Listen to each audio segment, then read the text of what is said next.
Happy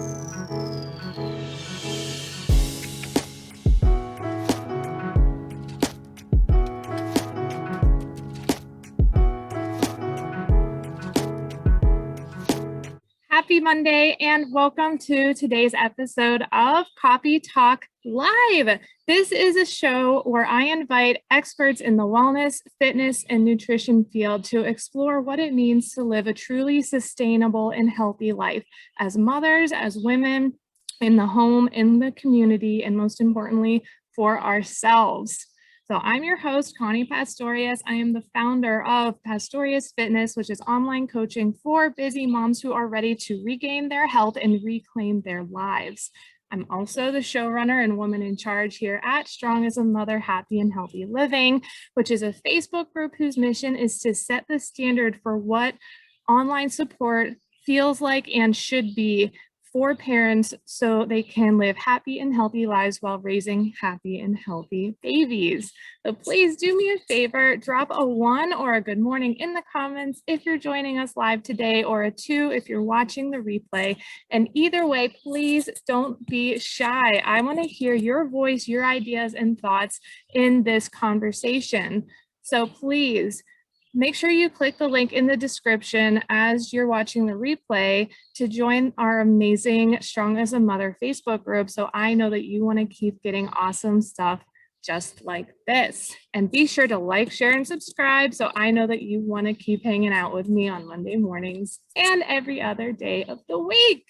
So let's get down to why we're actually here today. So today, I'm excited for you to meet today's guest because, like me, he's a fitness and lifestyle coach for working professionals, including moms, and he is joining us from all the way on the other side of the world, almost from Bangladesh. So please join me in welcoming Coach Tanvir Hasan. Good morning, Tanvir. Good evening. Good evening, Connie. Thanks for inviting me. It's an honor. I'm so happy to see you today. And please share with us, what time is it in Bangladesh right now? It's 8 p.m. at night. So yeah. It is about halfway around the world then. Halfway around. And I'm sorry, Connie, I can't sit with you with a cup of coffee. I'm trying to go to sleep by 10, so but it's all right. So do you have anything in your cup right now? Right now, no, I'm not drinking anything, but I just finished with I just took like the chamomile tea.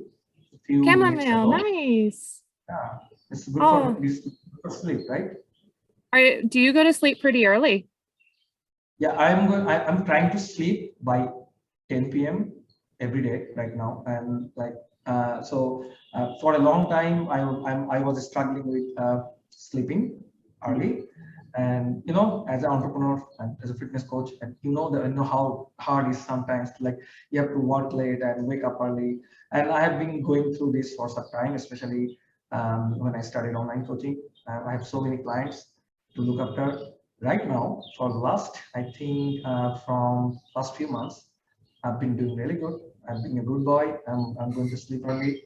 I'm waking up early. It's good.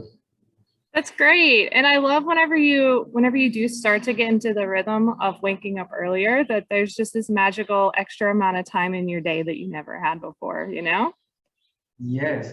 So I'm waking up really early right now these days. I'm waking up at like 4 a.m.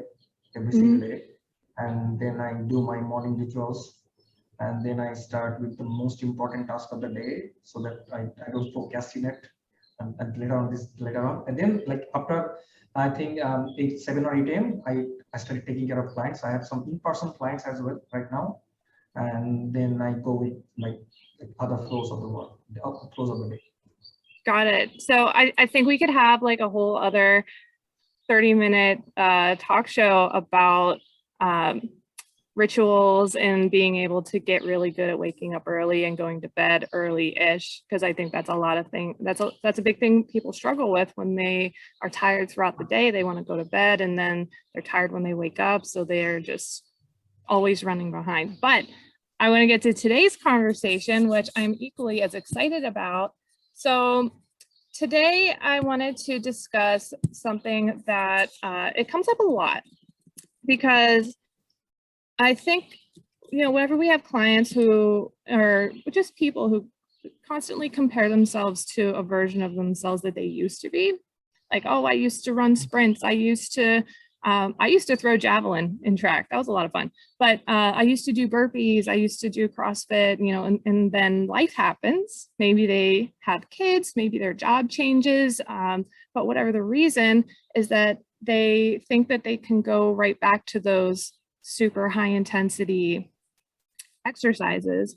But what happens is either injury or you realize how out of shape you are and you feel bad about yourself, and then the cycle continues. So what I'd like to do, because I know you're very skilled in this field as personally, but I want to hear kind of the abridged version of your journey into fitness coaching and how it led to where you are. Oh, that's a great question, and I have a pretty interesting story. That is so I have a major in filmmaking. All right, and so I have been trying to master rituals, my exercise, meditation, all these things for many years, like 15 years. All right, and so I was severely depressed when when I was a teenager, and then meditation, exercise, personal development books, all these things really helped me and helped me get out of that dark place. Then I realized, hey, I can help other people because I had been practicing and studying all these things for many years. And it's a great way to live by as well. So then I think 2017 I decided to become a fitness coach, and this has been 3 years. I've been doing it professionally, but I've been practicing it for more than a decade now. And yeah, so I think not so I've been doing this very independently from the beginning. In Bangladesh, becoming a fitness coach is a very unconventional profession to get to this date. And yeah, so I'm glad that I'm doing it, and I am also inspiring a lot of other young people too. And so yeah, so that's actually short version of how do I become a fitness coach. Yeah. That's awesome. And what I wanted to do was have you, I want to hear your opinion and your thoughts on really what it takes to do these kinds of explosive movements that you do so often. And I'm going to share some of these videos while you're talking, but tell me a little bit, let's talk for a minute about what plyometrics are and what it takes to really work up to doing them efficiently. All right. So for me, first of all, the workout you see me doing on social media, I don't do that every single day. All right, and I am going to confess that it's not the usual thing I do. I just play around sometimes and I record it because it looks cool, so I put it on social media. But I don't recommend everyone to do all this stuff because I've been doing this for many years. Nobody's I haven't really good at the basics and the posture, all these things. Doing explosive training might it might be really bad for them as well. And you can see that all these things that I'm doing, might looks like really easy to do, but I know a lot of people who wanted to copy my stuff and they got injured. And I have been into injury for every year. I go through some injuries as well. Right now, I'm really I'm really careful when I'm doing it. So if you ask me that what is explosive or plyometrics training, it is about doing. For me, I'm doing this lot of reps. So it's more about power training, right? So the basic is you can do. It shouldn't be doing this for 1 to 3 reps. 1 to 3 days. Reps max. Practicing for power. Yeah, and this is which you are using your first twist muscle fiber for this, right? Mm-hmm. When you're using this, you need to understand this. You need to practice the basic. Let's say I'm doing a club push-ups or 3 club push-ups. I have like everybody like I have to master the basics push-ups, and I am doing calisthenics bodyweight training.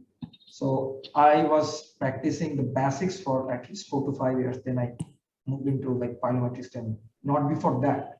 And yeah, so like everybody needs to have a good basics. Also, they need a coach or trainer as well. For me, I didn't have a coach, so I went through a lot of injuries, but not everybody has to go through that. And I can remember that I think it was in 2015. I was trying to do, I think, double club push-ups. I was not ready for it. So I think it was like I cut my lips from here just by yeah, I hit on the ground. Then I realized, no, this is not the right way to do that, because I learned from my mistakes. Then I learn the basics later on and then do it. And like, Yeah. So I wanted to like go into something that you mentioned, because you kept saying like mastering the basics. And that's something that I think is a really important thing to kind of expand on a little bit, because like you said, you went into trying to do a really intense movement and you busted your lip.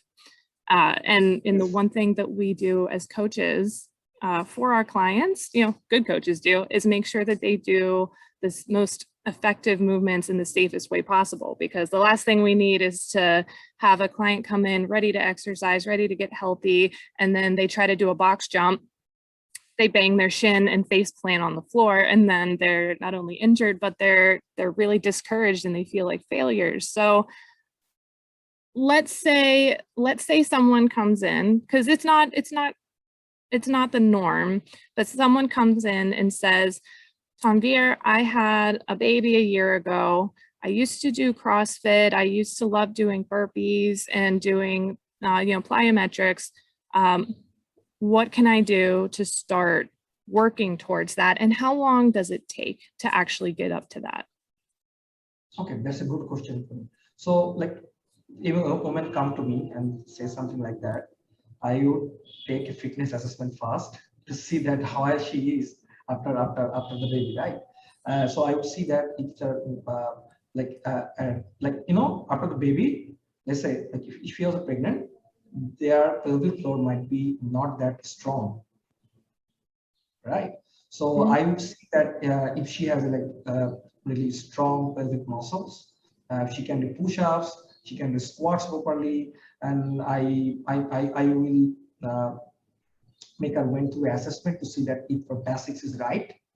Then I will see that if our basics is right and she's in the good place to start, then I will take some time to get into the place that she start doing plyometrics, because it's not that everyone, like, there is a process there.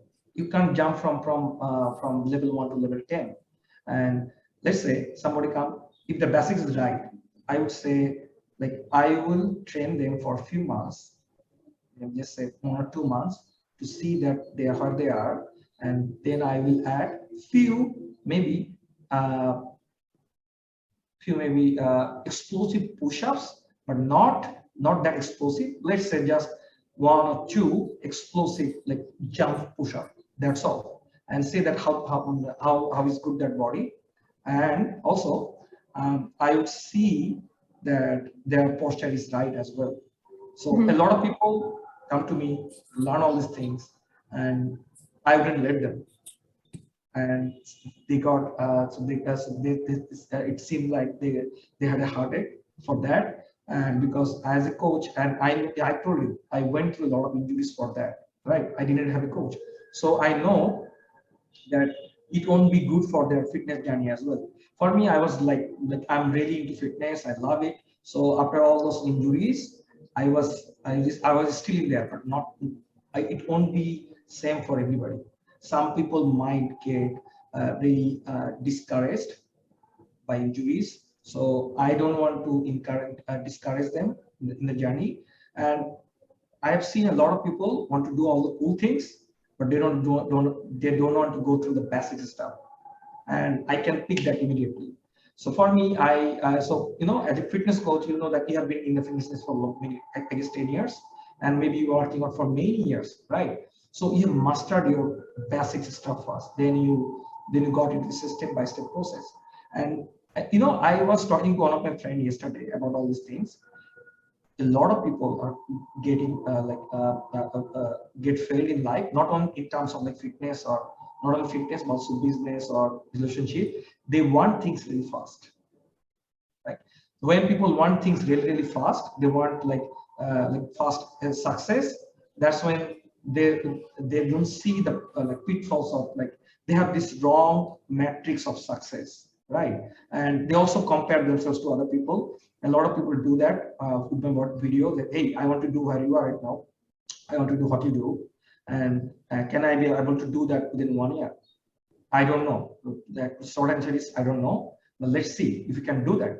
But I make them go through some process, and it's different for everybody. It will be different for you. It will be different for somebody else. And because a lot of people have different posture issues as well, they develop for many years.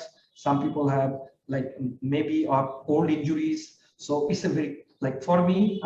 So when people come to me, it's a very tailored process. It's not same for everybody, and you understand it, right?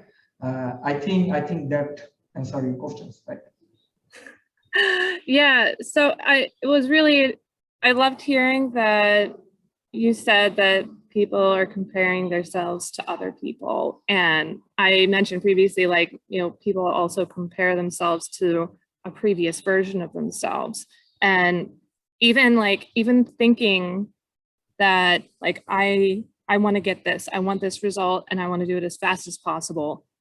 They also often say like with as little effort as possible.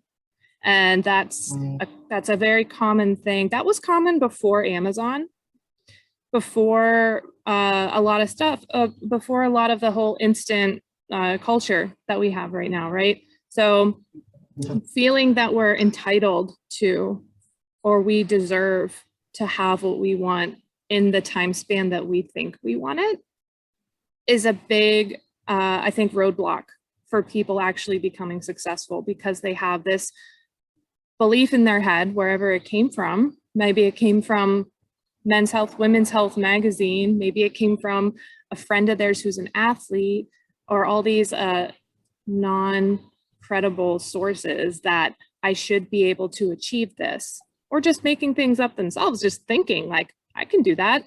I have a body, I have a box, I can jump on it.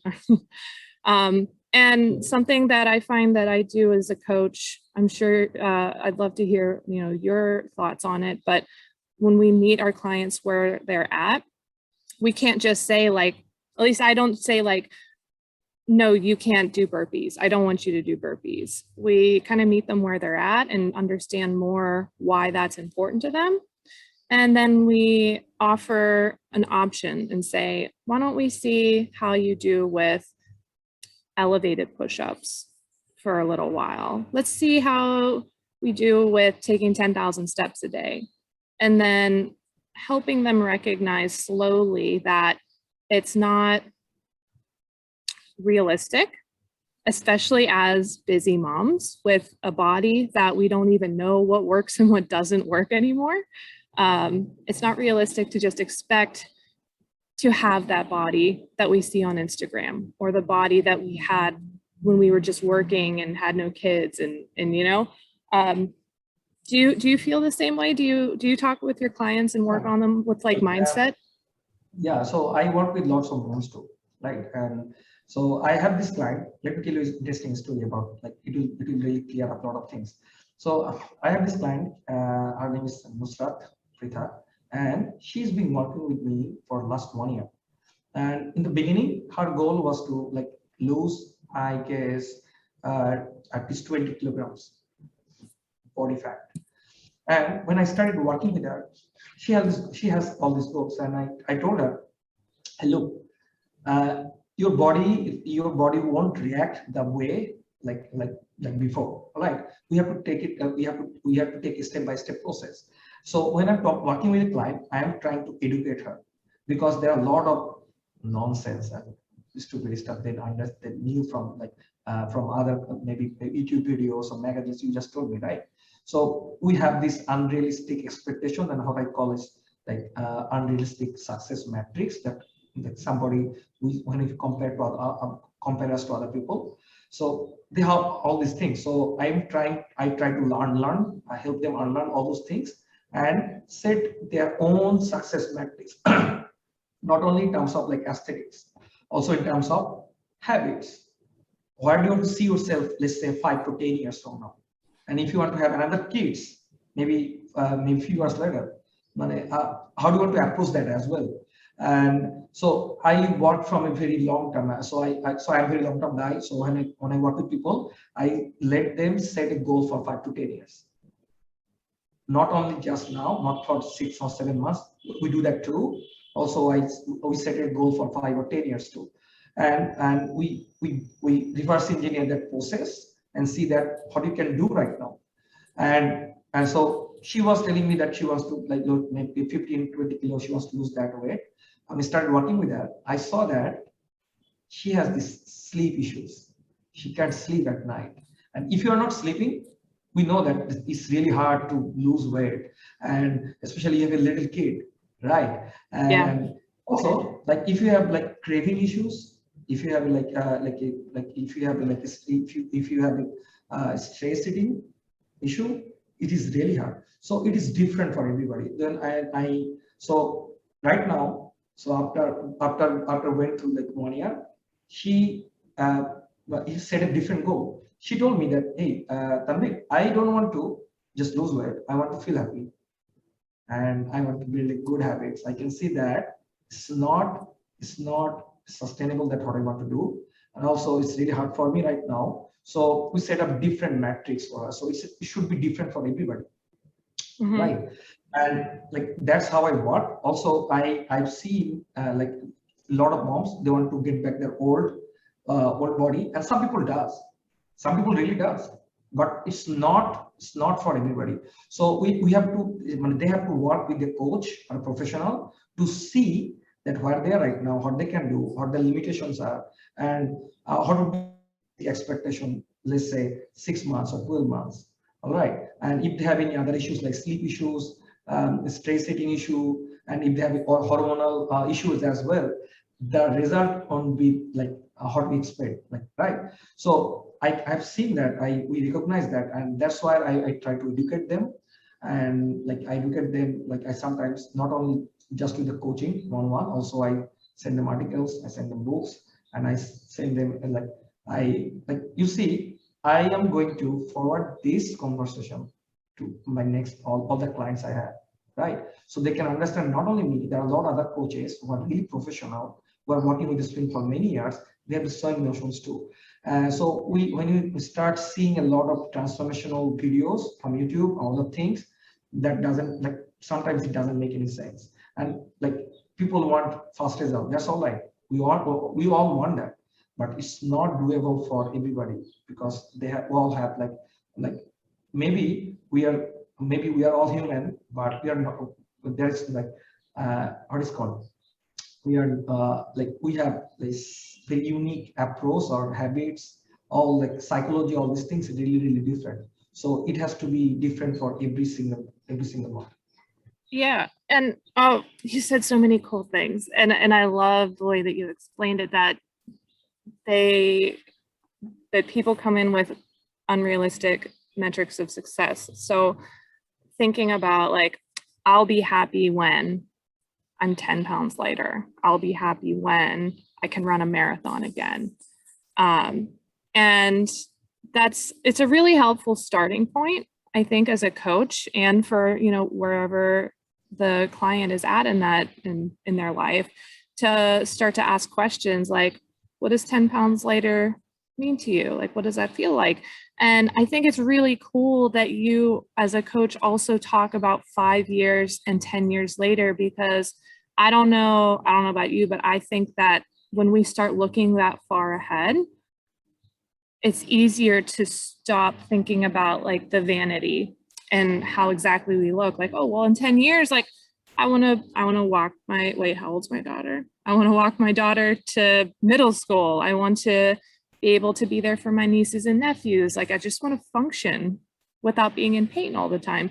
And getting people to start thinking that way about longevity. I talk about sustainable health here, like every single Monday, is that whenever we look more at the big picture and really think about why it's important to us to be 10 pounds lighter. So I think this is the point where this is the difference between a personal trainer that you hire and a coach, a fitness, a health and nutrition coach, because you can walk into a gym and tell a personal trainer, I want to lose 10 pounds. And you know what they're going to do? They'll write you a program that you come in 2 or 3 days a week to do. Maybe it happens, maybe it doesn't, but that's such a small piece of the puzzle. And whenever you hire a coach, we can start to, we know the workout aspect, that is part of it, it's important, but we can start to look at you as a whole complete being, because you don't always have time to go to the gym. It's not just about whether you're doing the exercise or not.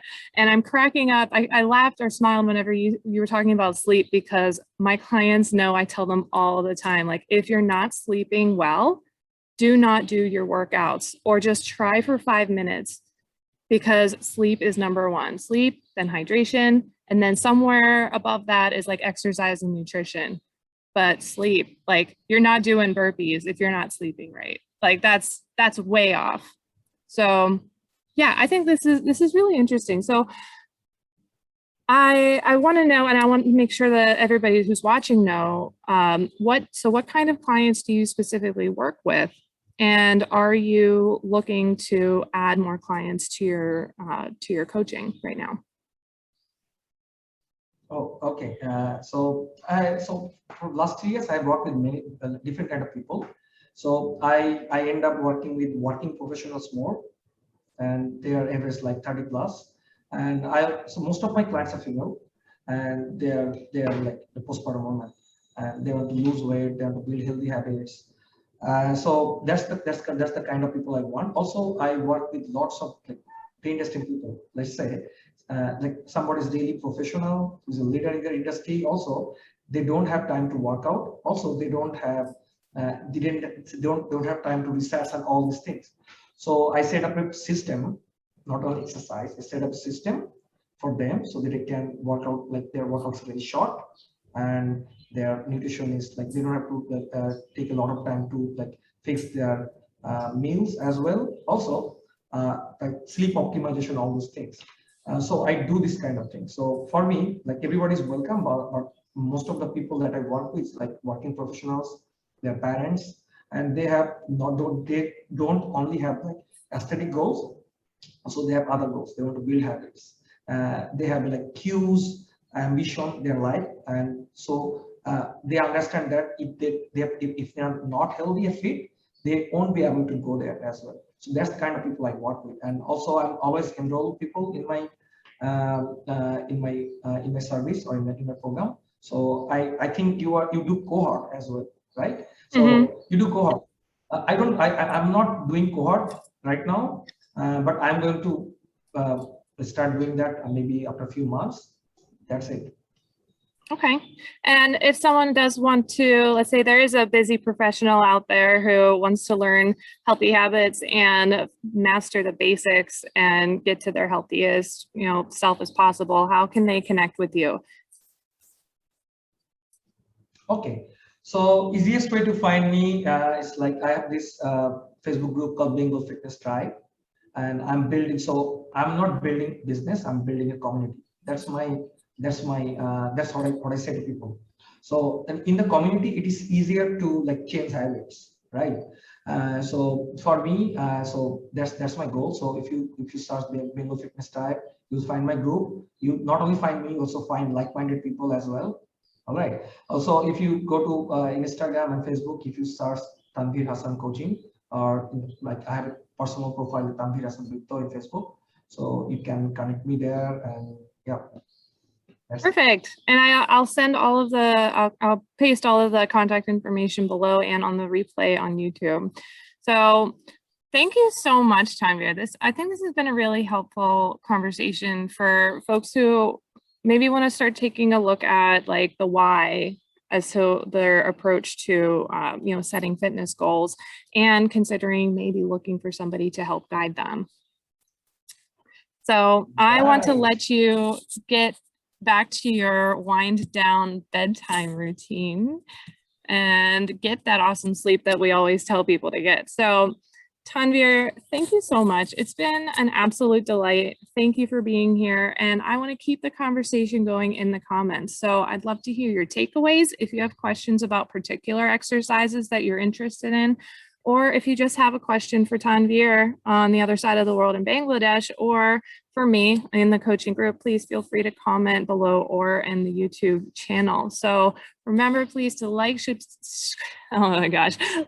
and subscribe to the show, and be sure you click that link to join Strong as a Mother online community and invite your friends, moms into the group, because I cannot wait to meet you all. So until next week, stay strong, stay caffeinated, and I will see you in the group. Bye, Tanvir. Thanks, Connie, for inviting me again. And yeah, we are going to do this again, maybe in my podcast as well. All right, you got it. Bye, everyone. Bye.